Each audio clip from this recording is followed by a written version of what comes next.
Saying I'm live yet. I'm going live. All right, man. Shit, the nifty. About to get in that bag, boy. Man, I know y'all ain't seen this in a minute, man. Y'all just don't know how hectic the schedule is. Uh, just know while I'm talking, you might hear a lot of kids going crazy in the background. But that's regular life. You feel me? Don't know how good my mic quality is. But we'll see. Man, there's so much to talk about, man. Like I just been kind of marinating on that Super Bowl for a minute. Man, I was right on my prediction. Y'all didn't even get the chance to hear the prediction. I text Keto before the game. I said Buccaneers 38, Chiefs 25. So I was wrong on that. And I said Tom Brady would win MVP. But wait, where the text message at? Where my phone at, baby? I said Tom Brady will win MVP, but it should have went to AB. But they'll give it to Tom anyway. I thought it was going to be something like that. Like AB was going to have a great game. And he ended up having a decent game, but it wasn't no MVP-like game. So I was wrong on that. Only one that was close to, should have had an MVP was Leonard Fournette. Man, he was running crazy. That was a huge pickup for them in the offseason, man, picking up Leonard Fournette. Like, he was destined to have a great season. I mean, he was already primed and ready. I don't know why Jacksonville, put a plug on him so fast. It's just, man, injuries, man. People, man, when you get injured, people seem to lose faith in you pretty quick. But man, Tom Brady deserved every bit of that MVP, man. He flat out shredded him. And I just felt like, it was prime for something like that to happen just because I remember what happened with the Rams back in the day when they had that crazy explosive offense. And the Chiefs kind of mimicked that, dude. Like, them dudes is flying from the seat of their pants, and they hadn't really faced too much adversity. And I just felt like this was the time when they was going up facing some kind of adversity. And the reason why I kind of was feeling like that was I knew a lot of their offensive line was beat up. And then I just saw the Buccaneers, what they did, to the Packers and Aaron Rodgers, the way that they were getting off the ball, with Ndamukong Suh. And that boy, man, JPP, boy, like, man, I heard somebody say that boy playing better with 3 than he did with 5. And the boy is just unreal when it comes to getting pressure on the quarterback. But all of that stuff rolled up into one, man. Like, I just kind of knew that the Chiefs were going to struggle trying to keep up with that pass rush, and it was going to be hard for them to sustain all those big plays down the field. And I think I heard Shannon Sharp talking about them running cover 2. They ran a cover 2 shell here and there, but I kept seeing them running a lot of cloud covers where they'll bring the one corner down to play the flat, but the other corner is in third, and then you got both safeties over the top. So that was bracketing a lot of the deep stuff. And every once in a while they ran, a few blitz packages on third down. They had one, I think they showed where they had the inside corner coming with the outside corner, and they still ran the cover 3 shell over the top because they had, 2 safeties over the top and a corner that was deep in the thirds. So it was really like a glorified cover 3, what they was running a lot, but it was a kind of a cloud coverage. You got to read which corner was the flat corner and which corner was the deep corner. That's what I saw. I didn't see a lot of cover 2, and then I still saw them running press man when they would run blitz packages on third down. But then they struggled. He did top balls did a good job of mixing coverage. He or gave it to the defensive coordinator. That's what I'm saying, man. I talked about it on one of our podcasts, dude. Like, it's the coaches, the staff, that's putting in all the work, all the time, all the hours. I wonder why I keep looking up because I'm watching the basketball game too. It's the coaches putting in a lot of time and hours, man, putting these packages together to put players in the best position to be successful. And then the more talented players you got, the more players you make. It's kind of how it goes. So I kind of saw that coming, man, but I just didn't see, man, I didn't see the Chiefs struggling like that. I saw them losing. I saw the Buccaneers shredding them and doing what they did, because, man, you just don't bet on Tom. You don't bet against Tom Brady in those situations. And for some reason, I felt it in my spirit that this was the time, because I bet against him seemed like every year. But I just felt like this was the year, just the time and the way that it was going to play out. I felt like he was going to go get that seventh ring. And so the question is, we kind of posed the question to one another on the last episode. Does this make him the greatest athlete ever? I mean, 7 rings. 7 rings, and this is football. You've been there 10 times. Like, you just spent most of your career in the Super Bowl, dude. Now, most of the time, athletes who, run fast, move quick, jump high, you think of an athlete as somebody who can do, crazy things with their body. But you just got to understand, man, playing the quarterback position is just, I feel like you got to have brain surgeon type brain capacity to play the quarterback position. Like, a lot of people that be criticizing quarterback, they ain't never even took a snap before, let alone take a snap, and people are trying to kill you, and you got to think on the fly within seconds, what's the best decision to make. Man, when you get a playbook, I played running back in high school, and I played corner in college.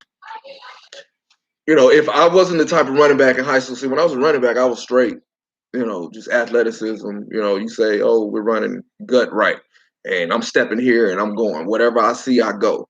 I wasn't thinking like, that's why people like Marshall Faulk or Special in the Hall of Fame right now. They did a special on him, and he was talking about how, you know, when they tell him, we're running, off tackle right, and they're going to block this way on this, he asking why. Why are they blocking that way? So you're already thinking about, what the possibilities are when you get the ball. So you're going to get to certain holes quicker and faster than I am, even though I'm going off athleticism, or because I'm going off athleticism only, you know. Uh, so those type of players at other positions are doing more thinking, but there are people that even make it to the NFL level just not really being all the way students of the game. There's things that I'm learning now in my 40s that I just didn't know when I was actually playing the sport. You know what I mean? I'm still learning a lot of the interior. It's a lot going on in the interior, and that I'm telling you, the reason why I made that prediction, because whoever got their interior straight usually is who's going to determine the outcome of the game. There's another part of that game I want to talk about that was real frustrating because I am a corner. But the point I'm getting at, man, like when you play a certain position, a lot of times you only have to really focus on when the play is called, what are you doing in that play? When you play quarterback, man, you got to think about every single person in the huddle, what they're doing. And then you got to understand every single person on the defense, what they could potentially do, because all that's going to dictate this decision you got to make in a split second.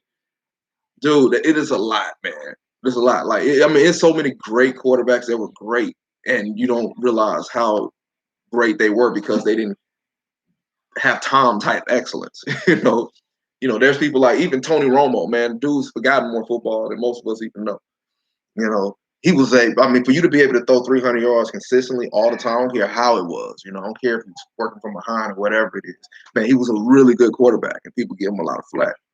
Not understanding how difficult it is to do what he did on a consistent basis for so long. Yeah, never won a playoff game, all that, but man, it just takes a lot to be able to do that. I'm surprised that the kids ain't interrupted by now, man. We got about 9 minutes in live, and I'm talking, and I ain't heard a kid say nothing yet. I don't want to jinx myself. But anyways, man, that's why, because I feel like that's the hardest position to play in all sports. Like, seriously, that's why they get paid the big bucks. And for him to have that kind of excellence for so long, dude, like, you got to put him up there with some of the greatest athletes to ever play any sport. And so, with 7 championships in football, like, only thing that rivals that is Bill Russell with the 11, in the NBA. But I know ain't nobody really listening to me right now, but y'all get on here. Y'all make sure to drop a comment on what you think about. Is he really the greatest athlete of all time, or is he just the greatest quarterback of all time? People unanimously call him the GOAT, the greatest quarterback of all time. You know, he's really the greatest football player of all time because he got more championships than franchises got. I think the Crabs got 6 and the Rooney's got 6. Uh, and then all the other ones got 6 combined. I believe that's what they were the graphic that they had up during the Super Bowl. So, I mean, for you to have 7 championships, man, in football, man, that's crazy. Hey, look up how many Robert Horry got. Robert Horry got quite a bit, but he ain't the main player. You know what I mean? Like it's unreal, man, unreal. So, a lot of people could argue. They could argue the Michael Jordan thing because he never lost. 6 championships, 6 rings. Robert Horry had 7. Yeah, yeah, 7. I mean, he had 7 as a role player. He was a very important role player, big shot Bob. But nah, man, Tom definitely should be the greatest athlete of all time, I believe. But if you just going on straight athleticism, just way somebody, you know, move their body on the field. I mean, where I'm at with it. A lot of y'all already know. I'm going straight prime. Prime is the fastest. And the greatest cornerback ever. And I feel like when you playing cornerback, and I don't know, call me biased just because I'm a former cornerback. You going against the best athletes, and they know where they going, and you don't. You know what I'm saying? You reacting off of them. So if you could be great doing that consistently. And man, it's so crazy. Like Deion's legacy was so out there that in our mind, we think Deion never even gave up a pass. Like nobody's ever caught a ball on Deion. I went back and watched some Deion film, and I actually watched him got work. On the side, which we were playing against, I can't remember exactly who it was, but Deion was actually getting worked, and then he ended up making the play to win the game. Got a pick in the end zone, the post, to win the game for San Francisco's when he was playing with the '94 49ers. But man, it's just how great he was, man. Like the consistency to take on the challenge of the top guy. That's a very hard thing to do, man. Seriously. But man, just moving on. This is Go Watch TV. Y'all go like, subscribe. This is my first one on my own, so I mean, I was supposed to be nervous and uncomfortable. I'm relaxed like I'm only feel like I'm doing all right, baby. But that's really all I want to talk about. I just wanted to follow up on that Super Bowl. And then from the Chiefs' perspective, my goodness, man. Like it was just tough on the boy Mahomes. Like, and I think a lot of people, kind of understand that he was working with a short hand, not having the lineman that he needed to stay protected so he can read. Well, I mean, I just feel like no matter what the situation is, and don't even try to say that just because the Buccaneers was at home, they had an advantage, man. Get that out of here, dude. I don't care where they would have played on that night. They were clicking so much. They was gonna win no matter what. Uh, but it just seemed like the Chiefs weren't as prepared. Like I feel like they were so cocky, and they played a lot of man that first game, and Tyreek smoked them. And so when they came out of something different, man, and running them zone blitzes and stuff like that, man, it just kind of it threw him for a loop. It threw him for a loop, man, and he was having to hold the ball a lot longer and running for his life. He just didn't have a chance. He didn't really have a chance, man. Do I think they're gonna bounce back? They should, man. I think a couple people may be coming up for some big. Oh man, I wonder what's going to happen with Honey Badger. I think they signed him to a 2-year deal. Can you check and see how what was the contract that Honey Badger just signed? He got an extension or something. Because man, that was interesting. Oh, my bad. That's where I wanted to go. Even though my prediction that the Buccaneers was going to win and score, 30 plus points was correct. I didn't like how he signed 3 years, 42 million. Okay. Yeah, so that they might he probably still come back next year. Sure. I'm wondering if Honey Badger might be on the fence, you know what I mean? They might just be a little frustrated with him because, you know, my boy just needed to control his emotions a little better. That's one of my favorite players in the NFL for real. Uh, but I'm just wondering how they finna handle that because I saw him get into it with some of the coaches and stuff like that. But man, they invested a lot in him, 42 million, 3 years. So he'll probably be back next year for sure. But man, dude, what I was going to talk about was man, no, them passing. If I'm playing corner, like some of the stuff they was calling, like the boy tripped, like his feet literally hit his foot, and it's like incidental contact. The ball, no, the ball could have been catchable, whatever, but incidental contact, your hand barely, like could have let that go, man. Like this is the Super Bowl. When it's playoff basketball, playoff football, you supposed to let the players play, man. Like y'all got in the way a lot in that game. You know, the referees don't need to be in the way when it's a game of that magnitude. You know what I mean? You want to let the players determine the outcome. And I'm not saying that's the sole reason why the Buccaneers had an edge, but man, that didn't help at all. Like some of them pass interference calls weak. And I hate when a defensive back or defender, gets penalized for having excellent position. Honey Badger pedaled, and shaded to his inside to make sure he didn't cross his face and kind of read and boom, he bumps into him and he turns and run. He gets penalized for that. That's silly to me. That was like perfect technique, really. I didn't like that call either. It's a lot of those calls I didn't like. You got to understand, like I got converted to, I played 10 years of arena, and my last 6 years I played receiver. And I was pretty cocky about it now. Like, like I always said, ain't nobody guard me unless I'm guarding me, because then I ain't gonna never guard me, so I ain't gonna get guarded. That was always my little cocky saying. But still, though, dog, like I always had that DB mentality about how I play receiver. Even I didn't look for certain calls. You know what I mean?